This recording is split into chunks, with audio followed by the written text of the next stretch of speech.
together with a few others who were drawn from the other members of the Congress Alliance, at the work at the credentials tables. Our task was to register and record all the delegates as they came in. Of course, it wasn't a particularly easy task because, as the record goes, more than 3,000 delegates attended the Congress, and each and every one of them had to pass through us. Now, as is known, of course, on the day, they raided, naturally, as they were surrounding the place, they came to us with the hope of collecting whatever material there was for themselves. They found very little, because they say we ourselves were very careful because we're always expecting this type of raid. And this was the first time, literally, that those of us who were working at the Congress credentials tables actually got the opportunity of attending the Congress itself, because a different set of credentials officials had taken over, actually set up their own tables and had started the process of recording people's names. But this set of credentials officials was not the friendly type, but composed, of the police. The police surrounded everybody and decided that the Congress must disperse. But the work of the Congress was completed long before the police came. We had achieved what we wanted. Now, this Freedom Charter enshrines in its clauses the aspirations of all sections, of all strata of the people of South Africa, black and white. Whether it be mine workers or rural workers, farm laborers, small peasants, workers in industry, in the factories, all had, whether you are intellectuals, teachers,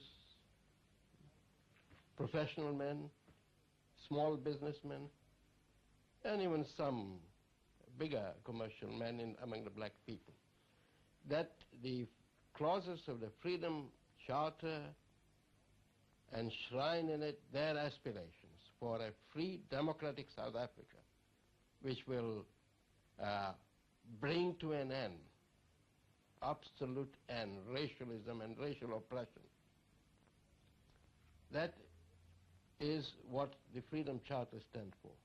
And that document is as valid today as it has been when it was adopted in 1955. It was June 26 at about 4.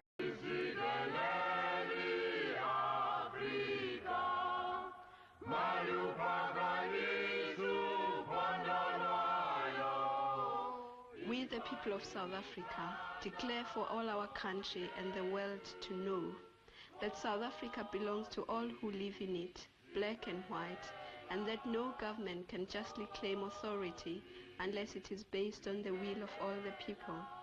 That our people have been robbed of their birthright to land, liberty, and peace by a form of government founded on injustice and inequality.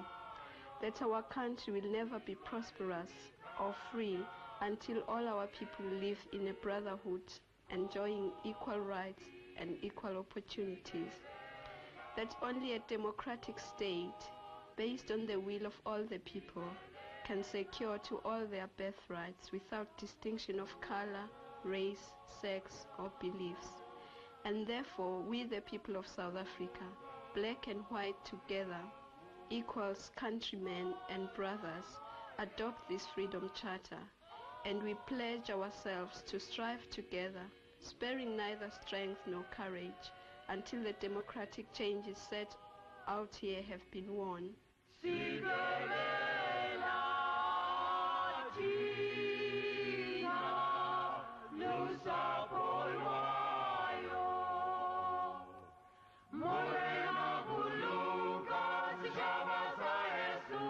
The doors of learning and culture shall be opened. The government shall discover, develop, and encourage national talent for the enhancement of our cultural life. There shall be houses, security, and comfort. All people shall have the right to live where they choose, to be decently housed, and to bring up their families in comfort and security. There shall be peace and friendship. South Africa shall be a fully independent state, which respects the rights and sovereignty of nations. Let all who love their people and their country say now, as we say here, these freedoms we shall fight for side by side throughout our lives until we have won our liberty. The Freedom Charter is a very significant document in our struggle, in that it was not imposed on the people by a few office bearers of any organization, but it was a document which was drawn by the people themselves, and it embodies the aspirations of the people themselves. The principles which we fought for in 1976 and which we're still fighting for now, if we look back the history of our struggle and see where they originated, we can see clearly that they originated also in the Freedom Charter, because the Freedom Charter rejects the Bantustans, though at the time they were not actually in practice. It talks about freedom of education, housing, freedom to work, to stay where you like, and all these ideas were originated in the Freedom Charter, but are now being carried on by people who may consciously or not consciously be aware that they are taking those ideas from the Freedom Charter.